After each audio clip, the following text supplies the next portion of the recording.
Ukuphila ngendlela eqondile yinto esiyaziyo sonke, njengokuthi nje dlana ukudla okunempilo, zivocavoce ngokwanele, ukukwazi ukubhekana nestress, nokuba wehlise noma ume ekubhemeni nasekuphuzeni utshwala.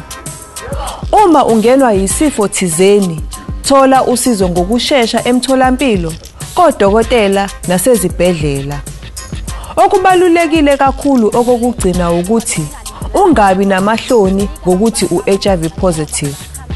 Ake sivakashele usiza kuyo i-workshop sizwe ukuthi uthini. Sanibonani? Yebo. Ninjani? Igama lami nguSiza kaNgcobo. Ngithanda ukunamukela namhlanje ohlelweni lethu olufundisa kabanzi ngengculazi nesandulela ngculazi. Namhlanje ngithanda ukuthi sike sibuke ekuphileni kangcono nesandulela ngculazi. Nakho-ke manje usuyazazi ukuthi vele wena uphila nesandulela ngculazi. Yini ekufanele uyenze? Umuntu phela siyazi ukuthi njengoba usukuphila nesandulela ngculazi vele uyazi ukuthi amasosha akho omzimba athanda ukuba buthakathaka. Yini-ke kufanele uyenze wena ukuze uphile kangcono? Kubalulekile ukuthi wena wenze izinto ezizolungela umzimba wakho, ezingeke ziwuhlukumeze ngoba vele unegciwane elivele lihlukumeza umzimba wakho. Uzokwenza njani?